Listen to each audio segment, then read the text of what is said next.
El chirrido de los frenos bloqueados perforó el silencio de la tarde. 18 ruedas de acero y furia derraparon en zigzag sobre el asfalto, y una lluvia de chispas brotó del metal al rozarse. En ese instante congelado entre latidos, un niño pequeño permanecía paralizado a la sombra del camión mientras el grito de su madre desgarraba el aire. Entonces, de la nada, una figura se lanzó sobre el pavimento, con los brazos extendidos, zambulléndose bajo toneladas de impulso imparable. No fue un rescate cualquiera. Fue el momento que expondría la corrupción, reuniría a una familia rota y demostraría que algunas promesas sobreviven incluso a la propia muerte. Daniel Rivera estaba sentado en la misma cabina que había ocupado durante años en el Café de Rosa, con el café solo enfriándose mientras observaba el colegio de primaria Las Encinas al otro lado de la calle. A sus 63 años, su rostro curtido contaba historias de 4 décadas de uniforme y 2 guerras que habían tallado líneas más profundas de lo que el tiempo por sí solo podría lograr. Su barba plateada enmarcaba unos rasgos que habían visto demasiado, pero que nunca habían desviado la mirada. Rosa le rellenó la taza sin preguntar. «Esos niños te están poniendo sentimental en tu jubilación», bromeó, señalando con la cabeza el patio del colegio por donde los niños salían a borbotones. «Solo me recuerdan porque algunas cosas importan», respondió Daniel, su voz llevando la ronquera de 1000 kilómetros de desierto en una Harley. Su atención se fijó en una mujer arrodillada junto a un niño pequeño, atándole el zapato con paciente cuidado. El niño, de quizás 8 años, luchaba con una mochila casi de su tamaño. Algo en ellos activó un reconocimiento en la mente de Daniel. «Es el hijo de Elena Rodríguez», confirmó Rosa en voz baja. «Miguel. Se parece mucho a Rafa, ¿verdad? Rafael Rodríguez». El nombre golpeó como un mazazo, incluso después de 6 años. Un hermano, un amigo, un infante de marina que había salvado la vida de Daniel en el desierto de Irak y había muerto como un héroe en esta misma carretera, sacando a 3 niños de un vehículo en llamas antes de que las llamas lo consumieran. «¿Sigue evitando el club?», preguntó Daniel con cautela. Rosa asintió. «No quiere saber nada de motos ni de los moteros de hierro. No se la puede culpar después de perder a Rafa de esa manera». Al otro lado de la calle, la escena cambió violentamente. Miguel se soltó, persiguiendo algo que se le había caído de la mochila, y se lanzó directamente al paso de un enorme camión comercial que doblaba la esquina demasiado rápido. El conductor pisó los frenos. Los neumáticos chirriaron contra el asfalto. Elena se lanzó hacia adelante, pero estaba demasiado lejos. La joven que había estado ayudando a Miguel reaccionó al instante. 3 zancadas y se lanzó a la calle, envolviendo su cuerpo alrededor del niño, mientras caían rodando bajo los bajos del camión. Daniel ya estaba en movimiento, el café cayendo al suelo mientras saltaba por encima del mostrador. 30 años de entrenamiento de combate comprimidos en puro instinto. Rastreó trayectorias, calculó ángulos, sabía que no podría alcanzarlos a tiempo, pero podía estar preparado para lo que viniera después. El remolque del camión se balanceó bruscamente, levantándose del suelo antes de golpear de nuevo con la fuerza suficiente para agrietar el pavimento. Daniel los alcanzó justo cuando el vehículo se detuvo con un temblor. La mujer había envuelto completamente a Miguel, formando un escudo humano.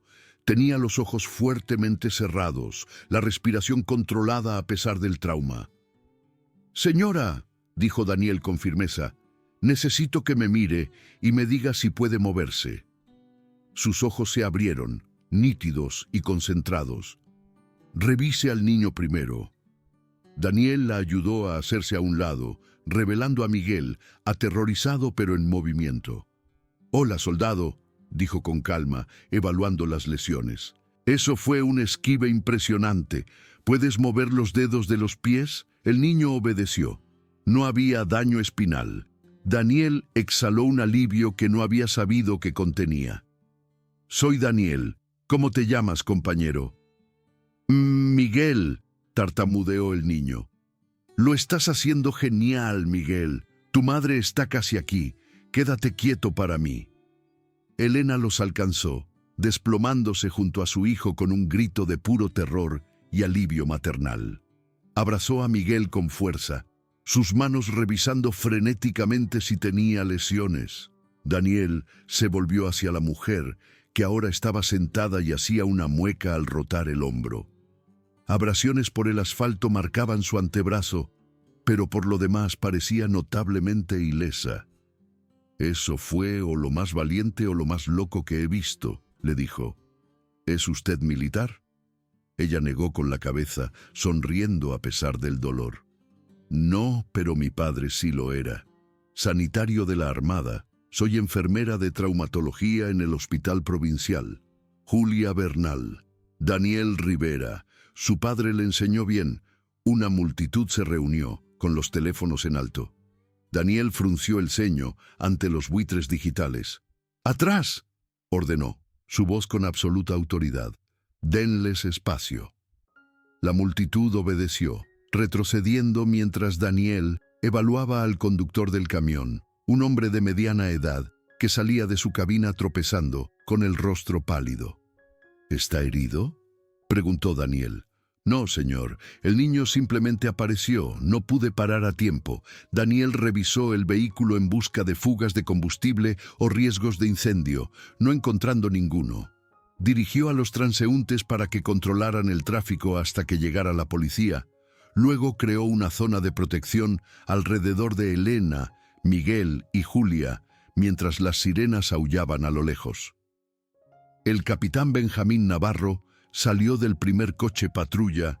Sus ojos experimentados recorrieron la escena antes de posarse en Daniel con una expresión compleja de respeto y cautela.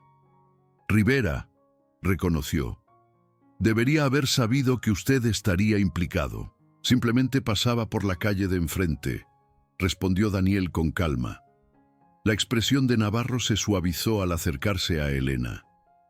«Señora Rodríguez, ¿está herido Miguel?» «Esta mujer lo salvó», dijo Elena señalando a Julia. Lo sacó de la trayectoria del camión. Las cejas de Navarro se alzaron con respeto al mirar a Julia. «¿Es eso cierto, señora?» «Solo reaccioné.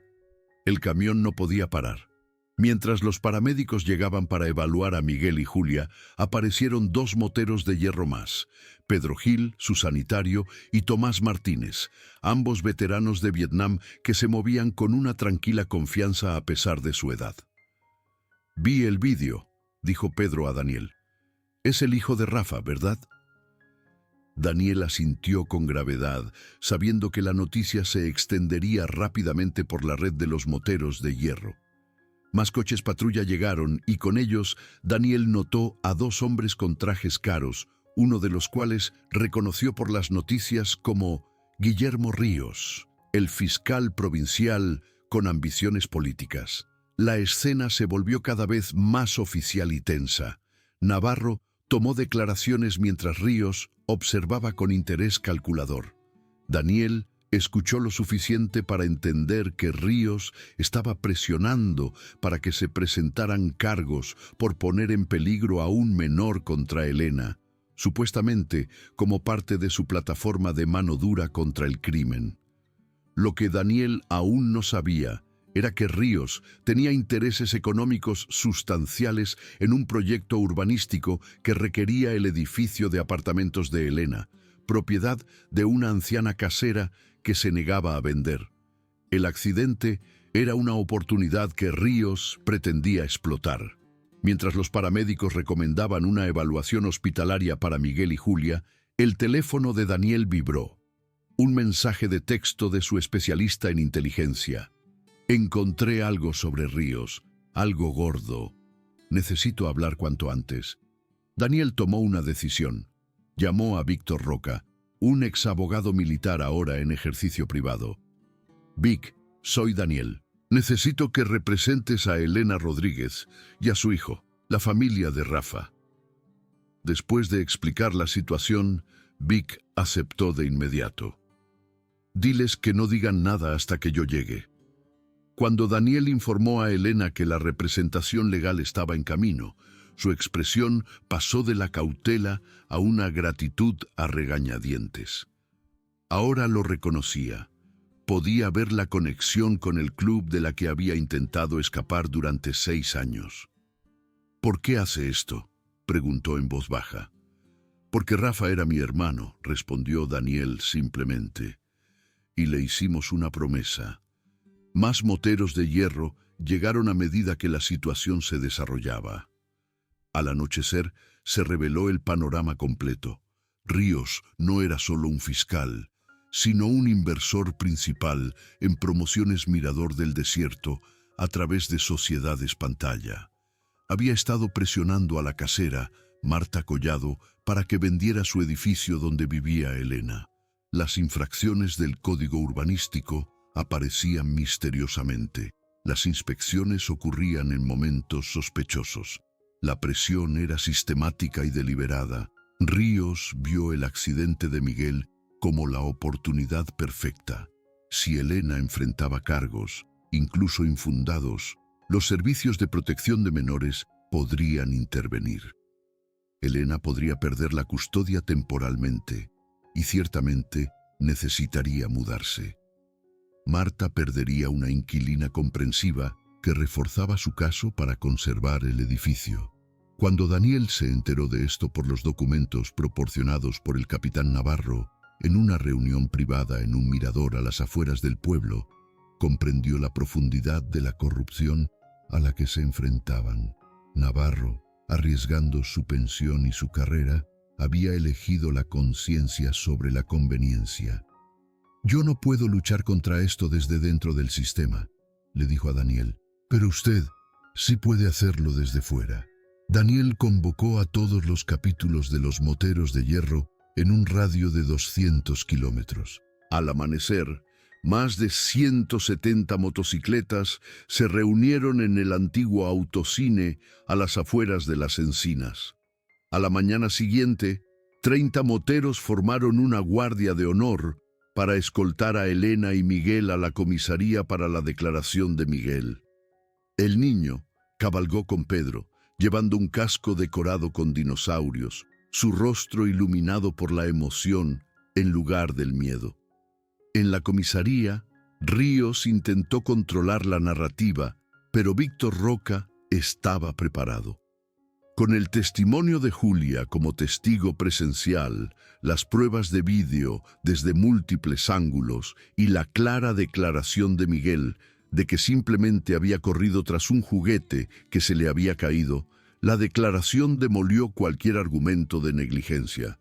Entonces, Víctor soltó la verdadera bomba, presentando a los medios pruebas documentadas de los intereses económicos de Ríos en Promociones Mirador del Desierto, su campaña de presión contra Marta Collado y el patrón de aplicación selectiva de la ley dirigido a propiedades que no se vendían. La rueda de prensa destruyó la carrera de Ríos en una sola tarde. Las investigaciones de ética estatales comenzaron de inmediato. Su licencia de abogado fue suspendida en cuestión de días. Le siguieron cargos penales. Pero la transformación más profunda ocurrió en silencio, en las semanas que siguieron. Elena, viendo a los moteros de hierro no como forajidos imprudentes, sino como veteranos honorables que habían cumplido su promesa a Rafa, comenzó a llevar a Miguel a la sede del club. El niño escuchó historias sobre su padre, aprendió sobre el código por el que había vivido y comenzó a llevar las chapas de identificación que Daniel había guardado a salvo durante 6 años. Julia Bernal, hija de un condecorado sanitario de la Armada, se sintió atraída por Daniel y la comunidad que representaba. Su heroica zambullida para salvar a Miguel había sido un instinto nacido del legado de su padre y reconoció espíritus afines en estos guerreros envejecidos. El capitán Navarro se jubiló anticipadamente, eligiendo la integridad por encima de una pensión comprometida, y se convirtió en un aliado inesperado para asegurar que Ríos se enfrentara a la justicia plena.